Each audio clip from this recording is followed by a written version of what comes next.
अस्सलामु अलैकुम। तो उम्मीद है कि अल्लाह ताला के फ़ज़ल से आप सब अच्छे से होंगे, खैरियत से होंगे। तो आज का जो हमारा लेक्चर है इसमें हम डिस्कस करेंगे कि कश्मीर की सोसाइटी यानी कि कश्मीर किस तरह से इन्फ्लुएंस हो गया, कश्मीर को किस तरह से अच्छा इन्फ्लुएंस मिला, किन की वजह से, सेंट्रल एशिया और ईरान की वजह से। यानी जो सेंट्रल एशिया और ईरान है उनका कैसा असर पड़ा किस पर, कश्मीरी सोसाइटी पर, जब यहाँ पर कौन सा पीरियड था 1339 टू 1586, यानी इस दौरान कश्मीर में कौन कौन सी चेंजेस आई और सेंट्रल एशिया और ईरान का किस तरह से यहाँ की जो सोसाइटी है उसमें उन्होंने किस तरह से अपना रोल अदा किया, किस तरह से इन्फ्लुएंस किया कश्मीरी सोसाइटी को। तो अगर हम सबसे पहले देखें जो 1339 टू 1586 का पीरियड था, इसमें हमें देखने को मिलता है कि कश्मीर में बहुत ज़्यादा इन्फ्लुएंस पड़ा, बहुत ज़्यादा चेंजेस आई। किन की वजह से? सेंट्रल एशिया और ईरान की वजह से, थ्रू कल्चरल चेंज यानी कल्चरल रिलेशंस जो थे, इकोनॉमिक रिलेशंस थे और पॉलिटिकल कनेक्शंस यानी पॉलिटिकल रिलेशंस थे, उनकी वजह से बहुत ज़्यादा इन्फ्लुएंस हुई कश्मीरी सोसाइटी।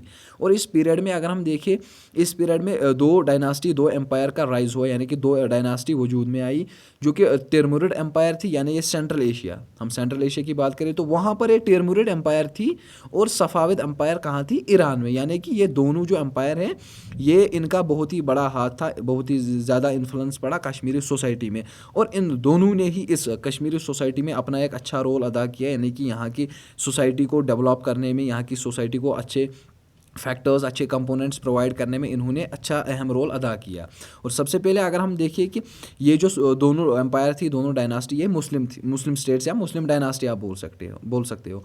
तो सबसे पहले अगर हम देखिए कि सेंट्रल एशिया और ईरान ने सबसे ज़्यादा क्या किया, इन्होंने यहाँ पर यहाँ का जो इस्लामिक रिलीजन था उसको फैलाने में इन्होंने मदद की। किन्होंने? सेंट्रल एशिया और ईरान ने, कश्मीर में। ठीक है। तो इसके बाद अगर हम देखें, ये जो दोनों एम्पायर्स थी, तिरमुरिड और सफ़ाविद एम्पायर थी, ये दोनों ही मुस्लिम स्टेट्स, जैसे मैंने आपको पहले ही बोला। और इन्होंने कल्चरली यानी कि इनका जो कल्चर था, इनका जो रिलीजस था, उसका बहुत ज़्यादा इम्पैक्ट पड़ा कश्मीर में। यानी कि कश्मीर में उनका कल्चर, उनका ट्रेडिशन, उनका रिलीजन यहाँ पर आया थ्रू ट्रेड, यानी कि उनके कल्चर का इन्फ्लुएंस पड़ा, उनके रिलीजन का इन्फ्लुएंस पड़ा ट्रेड के ज़रिए, माइग्रेशन के ज़रिए। यानी वो यहाँ पर ट्रेड करने के लिए आते थे या माइग्रेंट्स बन के आते थे, या हम बोलेंगे ऐसे सूफी सेंट्स थे कुछ वहाँ पर, इनके एम्पायर में कुछ सूफी सेंट्स थे, वो यहाँ पर आए, जिनकी वजह से हमारे ट्रेडिशन, हमारे रिलीजन को भी फ़रोग मिली। ठीक है। और अगर हम देखें, जो इस्लाम है ये फिर एक बहुत ही ज़्यादा डोमिनेंट रिलीजन बना कश्मीर सोसाइटी में इस पीरियड में, 1339 टू 1586 में। ओके। और इस रीजन में एक हम बोलेंगे इस्लाम का एक सेंटर बना, फिर कश्मीर एक सेंटर बना इस्लामिक सोसाइटी का, यानी इस्लाम का एक सेंटर बना जहाँ पर हमें इस्लामिक नॉलेज प्रोवाइड की जाती थी। फिर उस टाइम, यानी जो ये पीरियड था, उस टाइम कश्मीर एक डोमिनेंट रीजन बन गया, यानी कि डोमिनेंट यानी इस्लाम का डोमिनेंस बन गया, जहाँ पर इस्लाम पला बढ़ा फिर। और इसके बाद अगर हम देखें, जो सेंट्रल एशिया और ईरान था उसका बहुत ही ज़्यादा इम्पैक्ट पड़ा किस पर? यहाँ के कल्चर और आर्ट पर, यानी कश्मीरी कल्चर और आर्ट पर उसका बहुत ही ज़्यादा इम्पैक्ट पड़ा। और इसके बाद अगर हम देखें, जो पर्शियन लैंग्वेज और लिटरेचर था, ये इन दोनों एम्पायर यानी तिरमुरिड और सफ़ाविद एम्पायर की तरफ से ही इसको पैट्रोनाइज़ किया गया था। इसको एक हम बोलेंगे एक बहुत ही ज़्यादा फ़ायदेमंद चीज़ बता दिया गया था, जिसके बाद ये कश्मीर में बहुत ज़्यादा पॉपुलर बन गया। कौन? ये पर्शियन लैंग्वेज और लिटरेचर। और उसके बाद जो यहाँ के कश्मीरी स्कॉलर्स थे, पोइट्स थे, इन्होंने भी पर्शियन लैंग्वेज में लिखना स्टार्ट किया। तो इसके बगैर अगर हम देखें, जो इन्फ्लुएंस था किसका? पर्शियन का, वो आज भी कश्मीरी पोइट्री में देखने को मिलता है, और यहाँ के म्यूज़िक में भी वो देखने को मिलता है, और आर्किटेक्चर में भी। और जो ये फिर लिटरेचर था, यानी कि ये जो लैंग्वेज थी, ये यहाँ के लोकल कल्चर, लोकल लैंग्वेज के साथ मिक्स हो गई, जिसको फिर बाद में एक बहुत ही अच्छी शेप मिल गई।